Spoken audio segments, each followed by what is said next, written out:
I'm Owen Bigland. This is the Inside Edge video blog. I just came back from a quick cup of coffee with a SFU business student. He's attending the business school in downtown Vancouver here. And I get a lot of requests every month from various people, students, people that are getting young realtors that are starting in the business. And whenever I can, I'm happy to talk with them on the phone for 10 or 15 minutes, share my insights on the business, or if I have time, meet them for a small cup of coffee. It's my way of kind of paying it forward. And I enjoy doing them. So I wanted to just follow up on this, and we're due here for one of the blogs that I most enjoy doing here, which is kind of a motivational blog, talking a little bit about how I came up through the ranks and how I achieved financial success at a fairly young age, and hit what I call my crossover point, where my income from my investment properties and the dividends I was getting from my stock portfolio were more than enough to provide a comfortable lifestyle for my wife and I. And I hit that point quite a long time ago, where I'm just working now for the fun of it. I enjoy the work.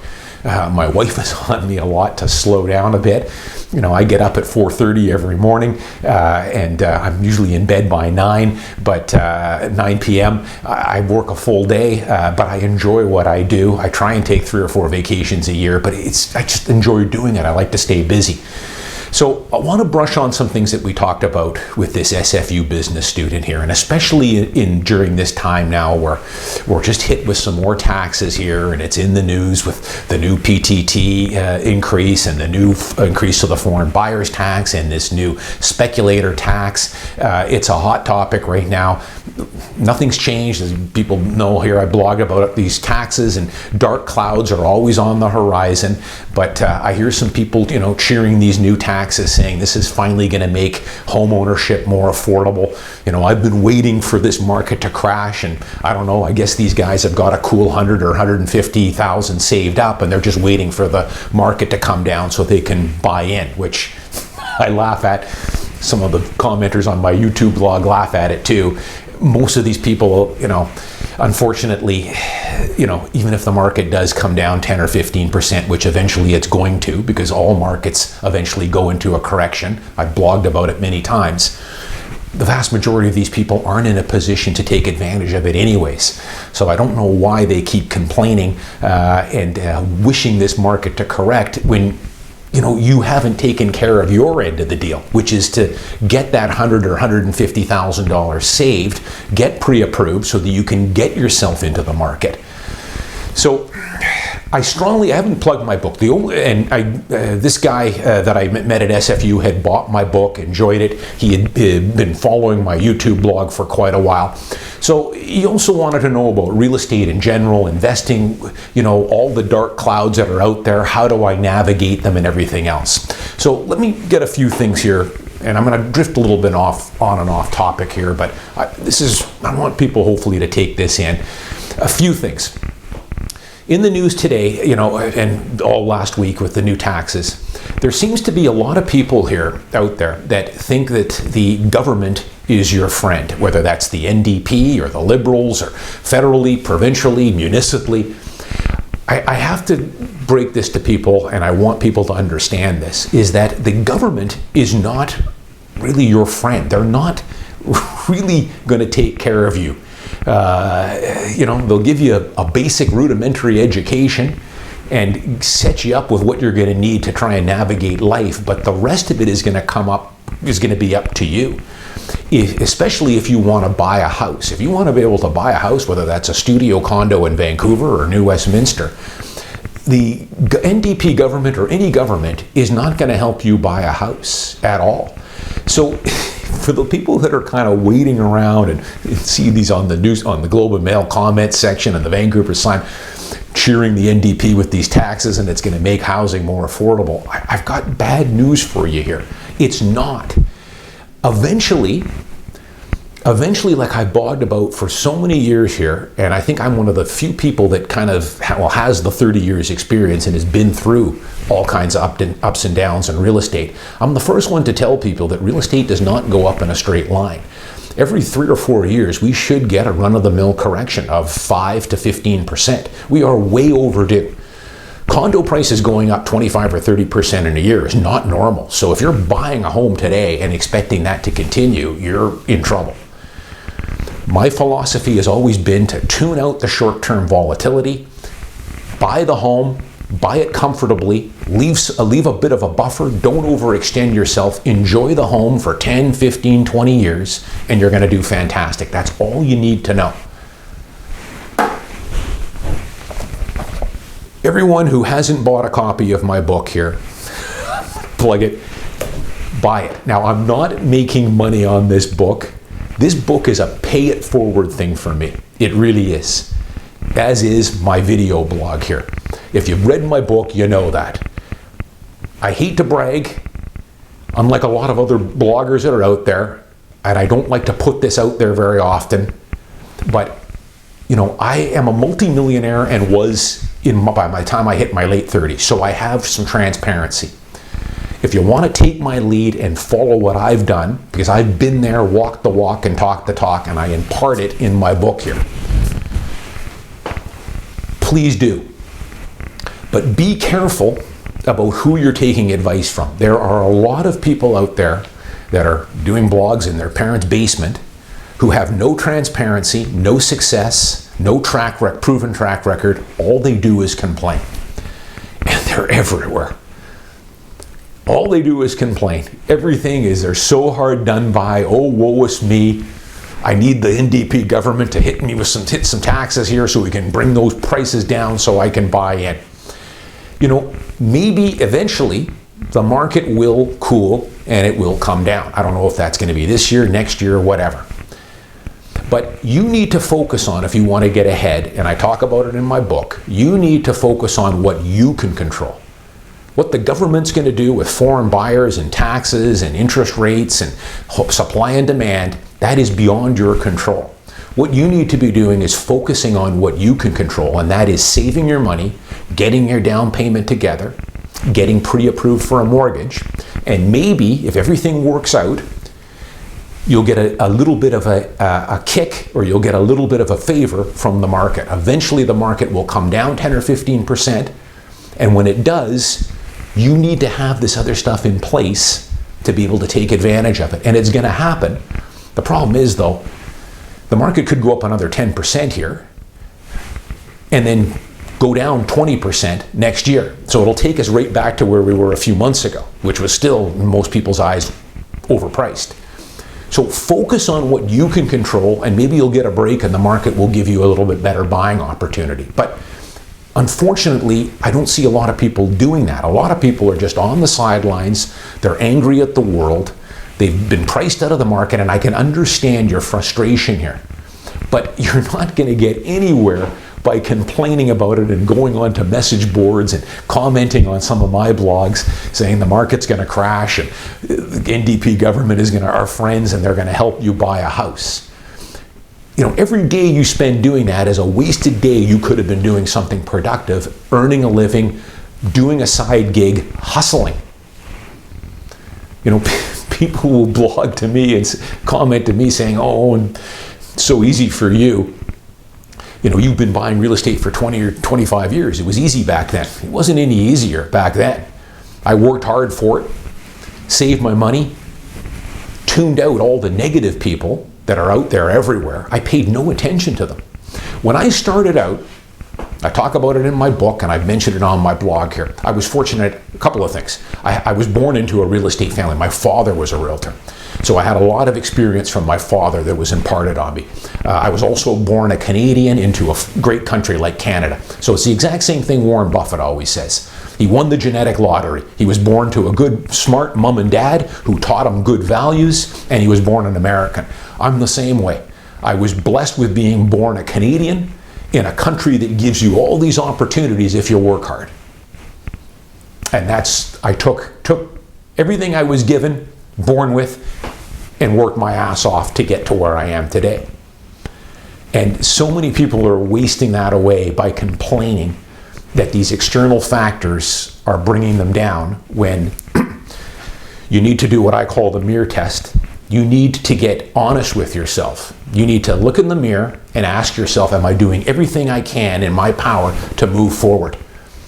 And most of you that are the negative commenters on here, I could just read it in 2 seconds what's going on with these people. I'm trying to help you. I know you think it's tough love here. I know what I'm telling you right now is hurtful. It's for some people, not all. I've got tons of loyal followers here that are just eating this up. They know. They've been there. It's funny, all the clients I work with on a weekly basis over the years, when I meet them, we've all got the same thing in common. We're all hardworking. We've been driven, motivated to get ahead, and they're the ones that I'm working with. But I'm still trying to reach or convert some people over from the dark side. And I'm telling you that aligning yourself with these doom and gloomers, these negative people that are wanting the government to come and bail you out, every day you spend listening to those people, you're wasting another day of your life. And when you get into your 50s, 60s, 70s, you're going to have some great regrets on it. Trust me. Coulda, shoulda, woulda is what it's going to be like for you. Instead, when I was in my teens and early 20s, I talk about in my book, I aligned myself with other successful people. This is what I learned. This is what's in this book. This is not book stuff, practical stuff. This is practical. It's not theory. This is stuff that I've lived through and used and worked to create financial security at quite a young age. It's not easy. It's a slow, methodical approach. It's not get rich quick. If you can start when in your 20s, it's easy. If you can start in your 30s, it's not so bad either. The sooner you start, the easier it's going to be for you. But it can be done at any age. But I align myself strictly with successful people that had been there and done that. Multi-millionaires. I was fortunate that I had some, through friends and connections, I had some people in both New York and Los Angeles, as well as some connections with my father. But I wasn't given any leg up or any money. I was just ambitious and learned. And you'd be surprised when you reach out to some of these very successful people how willing they are to give you 15 or 20 minutes of their time. You should try it.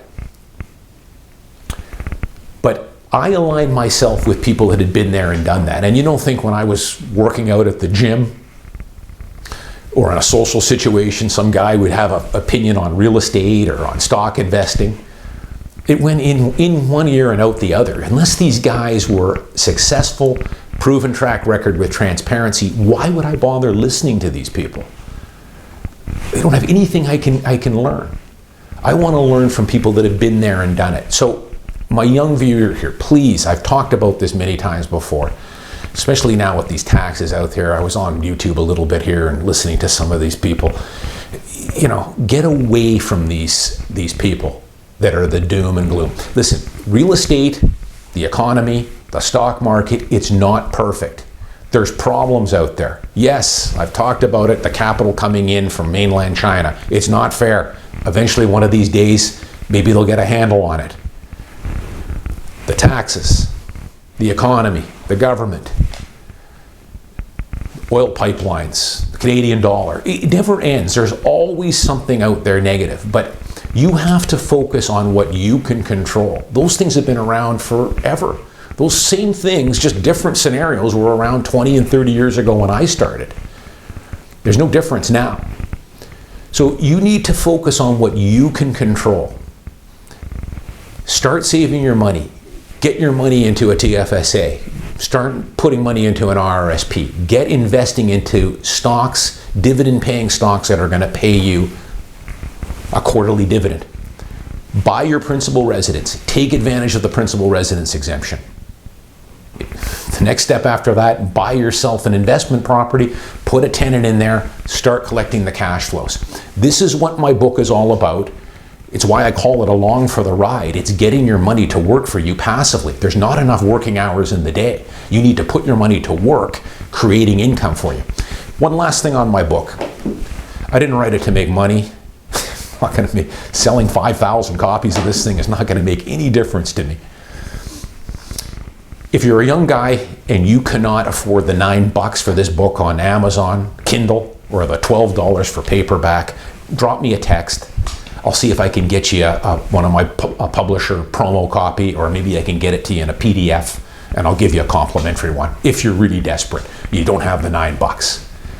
That's how badly I want you to read this book to get you started. And then this might be, I think, the catalyst for you to start thinking in a different direction. And I've also got other books in here that I recommend that will be the next phases for you to start your education. But if you bought my book, and many of you have, you know that the first 2 chapters in my book talk about the mental attitude you have to have. And if you can't get through the first 2 chapters in my book and change the way you think, you're going to have a very difficult time in life. I'm sorry. If you're going to sit on the sidelines and complain, this book, you got to get rid of that. You need to be positive. Can do. There's always going to be negative things that you've got to overcome. That's what life is about. The government's not your friend. The NDP government is not going to help you buy a house. You've got to do it on your own. And I'm only here to help. Most of you are dialed in on what I'm saying. I get dozens and dozens of emails from people who have bought my book. Many of them become clients or future clients down the road. I know I've probably got dozens and dozens of people that have bought my book, enjoyed it, and they're going to eventually become a client. I wrote this book to pay it forward, to try and help people. It was one of the things I promised some of the mentors that helped me, because I've been there and done it. And I don't want to dwell on it anymore. If you read my book, you know where I'm coming from here. But I didn't have any magical formula. I didn't have any help from mom and dad. I just worked hard, enjoyed what I did, and systematically went along. And you can still do that today. As a matter of fact, there's better opportunities now in many ways than there was when I started. Way better, especially when it comes to the stock market. My God, I could tell you, my transaction costs were tenfold what they are today with discount brokerages. And the data and information you have access to now that I never had 20 or 25 years ago before the internet. It's much easier. So, if it's going to be, it's up to you. You've got to do it yourself. And that's the message I've always tried to impart on my video blog here. I'm trying to help you. I just try and give people, I'm pretty sure I give a pretty balanced approach here. I'm a positive guy, as you people know. Read my book. I'm a big believer. I believe in the product that I sell, which is real estate. That if you buy it, hold it, enjoy it, or buy it, put a tenant in it, keep it, you are going to do nothing but make fistfuls of money. And for those complainers that don't think real estate should be a traded commodity, that's up to you. You can always come over to the light here, save your money and buy a property. If you can't beat them, join them. The market isn't perfect. There's always, I've been telling people for the last year, I would not be paying $1,500 a square foot for a pre-sale. Do I see people buying way too much property than what they can afford and overextending themselves? All the time. Do I see people who buy a property and think it's going to continue to go up 10 or 20%? They're not my clients. I educate mine, but for sure I come across these people all the time that think, they email me and say, oh, and if I bought this pre-sale, how much could I flip it for next year?